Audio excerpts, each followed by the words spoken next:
hear. We don't need the microphones. Okay. Andy, just get your thoughts on that win? Yeah, we obviously very pleased to come away with the bonus point win, and actually a W actually, because we played against a good side today, and we've known, and you guys have known that for a good while now.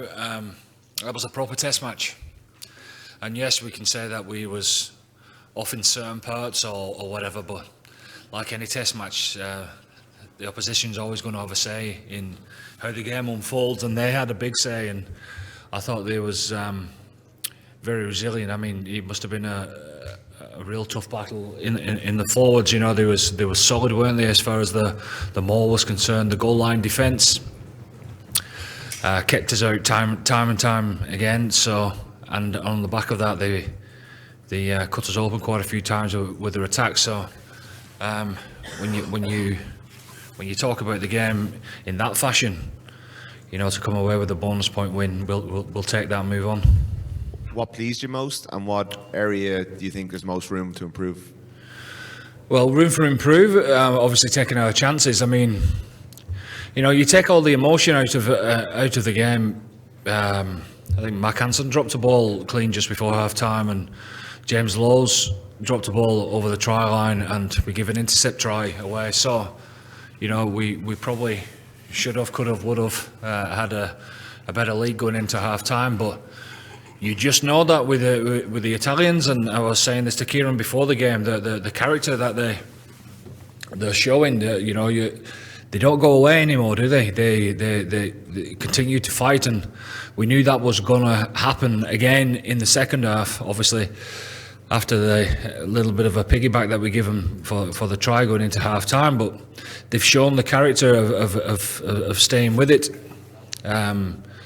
Certainly in the first two games in this competition anyway, and so in that regard, the best part of our game was us staying in it as well. I thought the bench was excellent, coming on nice and calm, accurate, added to the performance, which was great. And I thought we showed great character actually, you know, when we was under the cosh a little bit, to just keep playing our game, and we found a way, you know, with 15-20 minutes to go, we found a way to keep getting over the game line and keep asking some questions.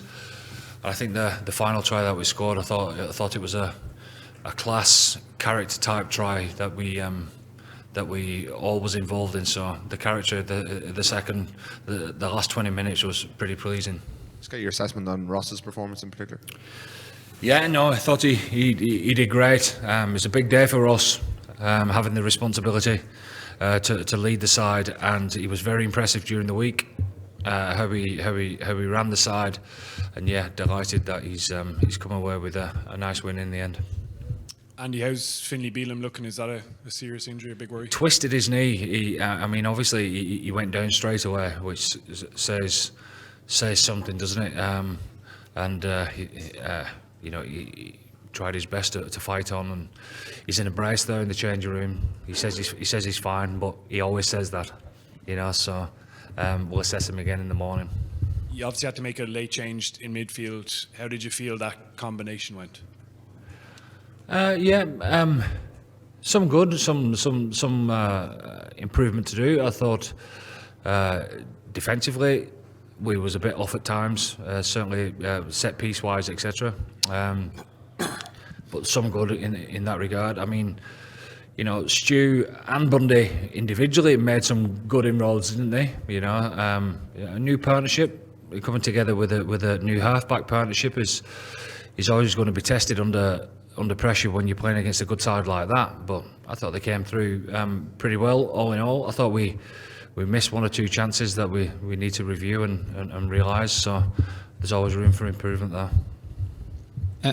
Andy, just how uncomfortable was that for Ireland at times? And was there any stage you thought that you could possibly lose the game today? Of course, they're a good side.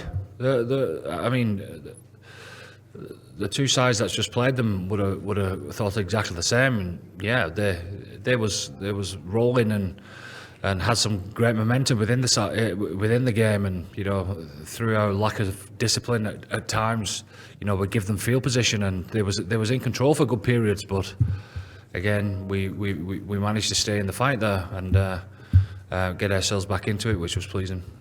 How much better do you think Ireland are going to have to be if you're to beat Scotland and England to win a Grand Slam this year? I don't know. Each game takes its own course. I keep saying it. The French game is its own game. You'd say that was a pretty good performance, wouldn't you? And you'd say the Welsh game was a pretty good performance. So we know it's in us. James, it looked like a very tough battle out there today. How was it for you, captain in the side? Yeah, it was a tough game. I think defensively, it was probably one of the toughest performances we've had for a while. You can see how much they've come on to play lovely brand of rugby, and they like to play the ball a lot. They're really ambitious in terms of their attack. They're playing deep inside their own half at times. So it was tough for us. We had to dig in, but yeah, I enjoyed the week, and it was. My job was pretty easy today because there was guys like Hendy there, who's a great leader. Ross, a real steady presence at fly half. Guys like Pete coming off the bench. So made my life a bit easier. Yeah, you mentioned the bench there. How much of an impact did the bench have to see out the game? Big impact, yeah. They all did. Obviously, Berto came on and. Brought super impact off the bench. Big turnover when they had a line out, 5 minutes from our line, and the other boys that came on did really well as well. So I think that's one of the real strengths of us as a group is the squad depth we have. You see some of the guys that have been in and out of the team, like Tig, how big a player he is for us. Pulls out of the Wales game, for example, and how well Finley's gone the last couple of games. So, that's just an example of, I think, the group now.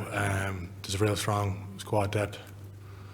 And Andy, was it a nervous watch for you? At one point, the camera went on to you and you were biting your nails. Was that? At one point, the camera went on to you and you were biting your nails. Was that biting my nails? Well, my mother's going to Yeah. go mad. Shouldn't have done that.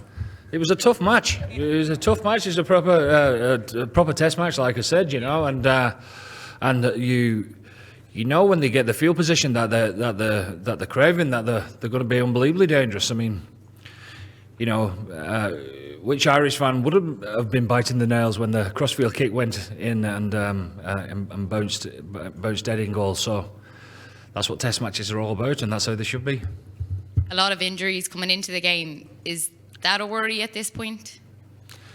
No, we're 3 from 3 and got 15 points, so we're where we want to be, and we've got lads on the mend coming back into the mix for the final 2 weeks of the campaign. Thank you.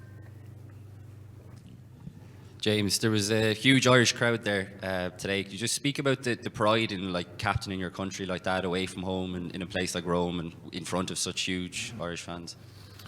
Yeah, it was amazing. I think Shokers was saying the attendance was 51,000, and I'd say at least half of them were Irish. So, to have 25,000 plus Irish people here today was incredible. And even over the last couple of days, you got a real sense that there was a huge amount of Irish supporters even going for a walk, around the hotel and stuff, because there were so many around. So,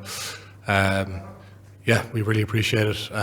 It makes a massive difference to us, and it was very special to be able to lead my country out today with such great support there. Were your family over? No, they weren't. My dad actually is a bit sick with the flu this week, so I told him the last thing he needed to do was get on a flight 3 hours over and 3 hours back. So I told him to rest up for the weekend. So he was pretty good at it, but yeah, I'm sure he'll be at the next game hopefully. During the week, James Lowe was saying that he didn't think in either the first 2 wins that Ireland had put in an 80-minute performance. Do you think that that's still the case? Yeah, probably. Yeah, it is the case. I don't think today was an 80-minute performance. You know, we definitely made life difficult for ourselves at times, particularly the first half. So, but that's still a positive for us in a way, because you know we're 3 from 3. We're top of the table, but there's still also a lot more for us. So, you know, we've a good 2 weeks now to get ready for Scotland, and we're going to have to be better. Okay, happy enough? Okay, thanks guys.